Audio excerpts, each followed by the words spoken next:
Hello and welcome to Firearm Freedom. This is going to be another First Impressions video. In today's First Impressions video, we are taking a look at the Anderson Manufacturing Dissipator.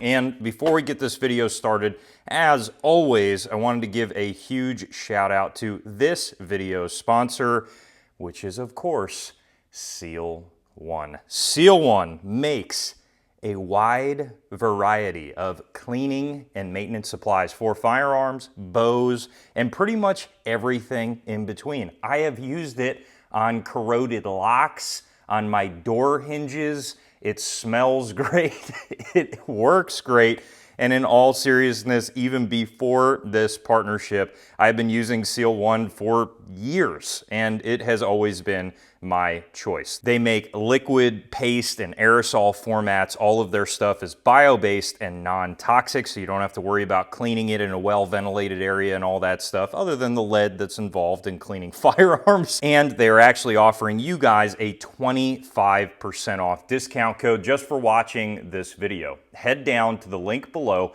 and in the discount code section, put FF-25. That's FF-25. That's going to save you 25% off. That's better than most of the Black Friday deals that are out there for other companies. And all you got to do is type in that code. Thank you so much for the support. I greatly appreciate it. Well, folks, I never thought I would be taking a look at a just standard, everything from the ground up Anderson manufacturing rifle here on the channel. It just was really not something that I thought was ever going to be on the radar. I'm not trying to crap all over Anderson. I will be the first to admit that many of my older lowers that I still have on many builds are Anderson lowers. And quite frankly, my first SBR lower was actually an Anderson lower back in the day. I've always kind of viewed them as, okay, I'm gonna buy a lower and that's about it. And I gotta say, I've never had any quality control issues with the lowers that I have. And I think the reality of it is, if it's a proper aluminum forged lower, you really, it's hard to mess that up. So I think that's probably pretty rare.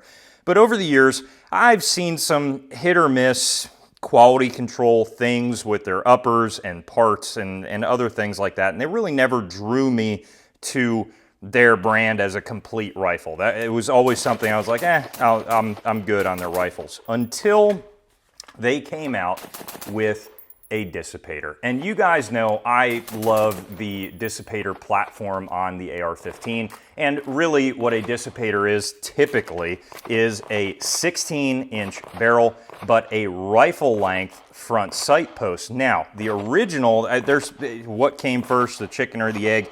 You have some original Dissipators coming with a mid-length gas system hidden underneath the handguard, and essentially your front sight is not a gas block front sight combo, it is just simply a faux gas block and front sight.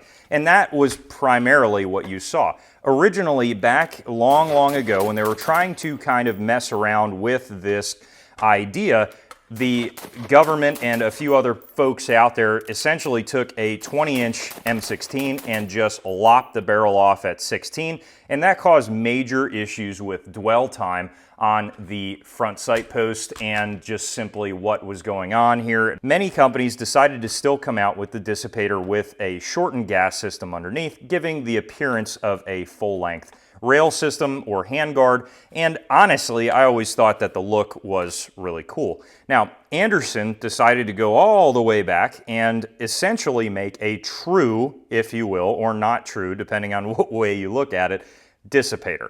And they have a rifle length gas system on a 16-inch barrel.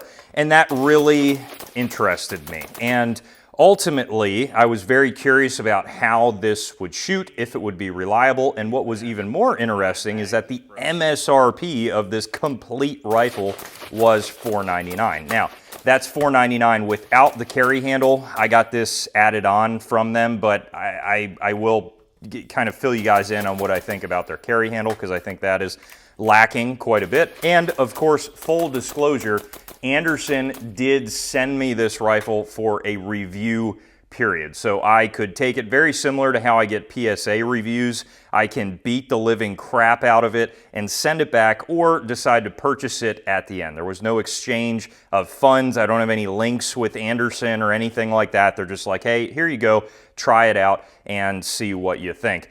And I am actually going to purchase this rifle. I was pretty surprised by that.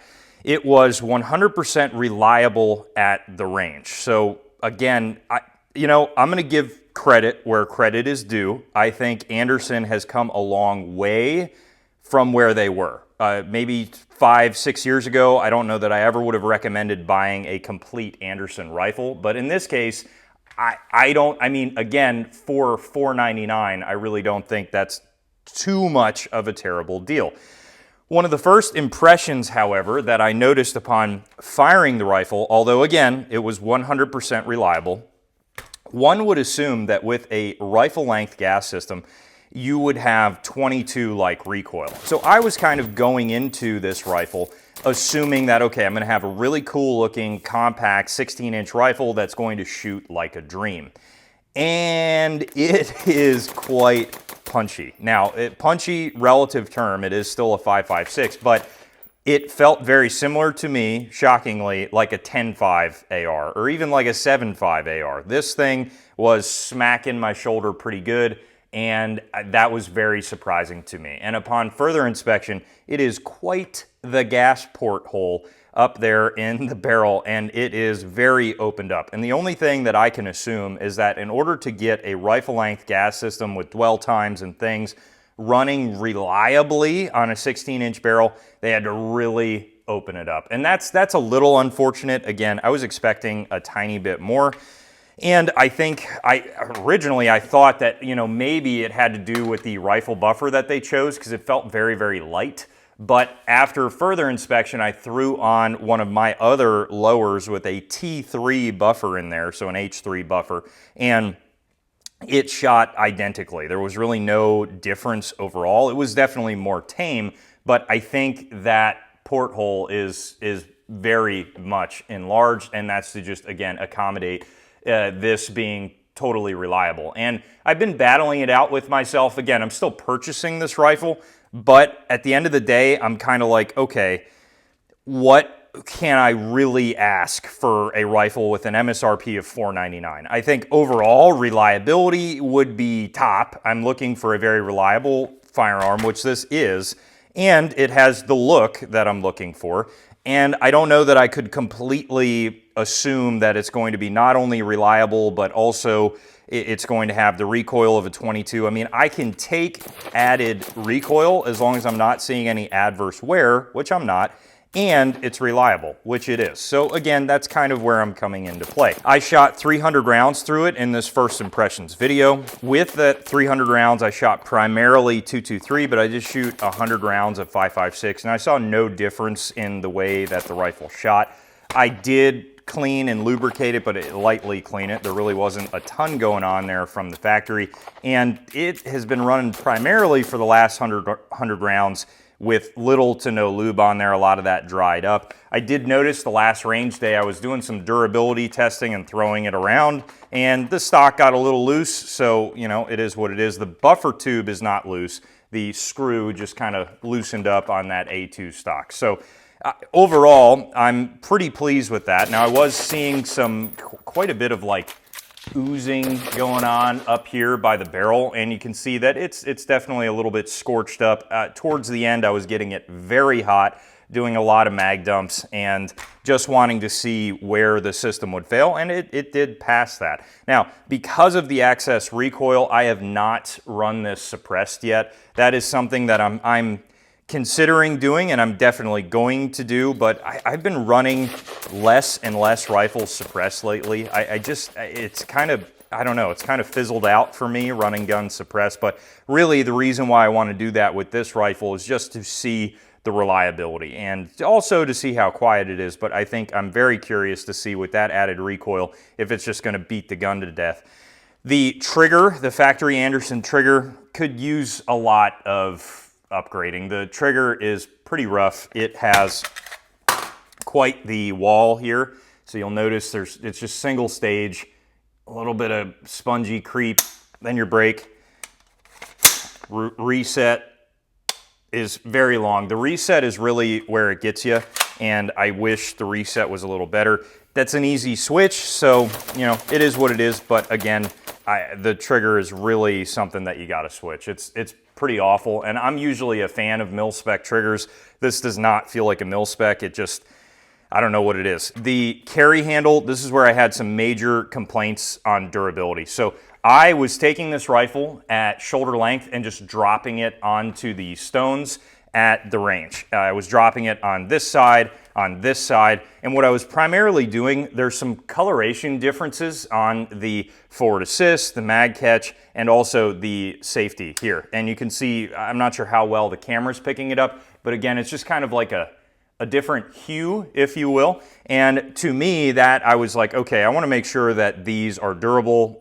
Anderson has had a pass sometimes for these not being durable. So I was trying to drop it directly on the bolt catch, and I was dropping it with the bolt open, with the bolt closed. And you can see a minor scuff from doing that, but surprisingly, it held up just fine. I had no issues, no parts breaking. And then of course I did that again on the ejection port side, and this is completely clean. So I also want to note that the anodizing held up really well, which is another previous complaint with Anderson. So, you know, that is really cool to see. What did not hold up is the carry handle. So it's kind of funny because the carry handle shows all the drops. Every single time I dropped it, there was a pretty large like gouge taken out of the metal wherever the stones hit it. So again, every single time upon dropping it, this carry handle showed excessive wear, I would say, for one drop from shoulder length. The screws were, you know, really kind of jacked up. So obviously this is an aluminum carry handle, not a steel carry handle. And, you know, I did notice that these screws were coming loose upon firing twice. That happened to me. This carry handle is kind of garbage, if I'm being honest with you. And I think that needs to be just kind of swapped out or just completely replaced from the Anderson line. It's cool that they offer a carry handle, but again, I just do not think all of my mil-spec carry handles that I have held up to so many drops with not even a single scuff on the carry handle. So I would just consider this more of a novelty rear sight, and really if you're looking for a hard use carry handle sight, just swap it out. Overall, I'm kind of, you know, I'm not like head over heels for the rifle. I like it just for the fact that it's a Dissipator, but it wasn't anything that was overly exciting. But again, I wrestle with myself. It's an MSRP of $499, so I don't know that what I was really expecting. That is going to wrap up this first impressions video on the Anderson Dissipator rifle. If you guys have any other questions about this rifle or anything else on the channel, please put them down below in the comment section. I absolutely will get back to you. While you're down there, head up to the description for the ways to support the channel. And as always, stay tuned for more great videos coming soon.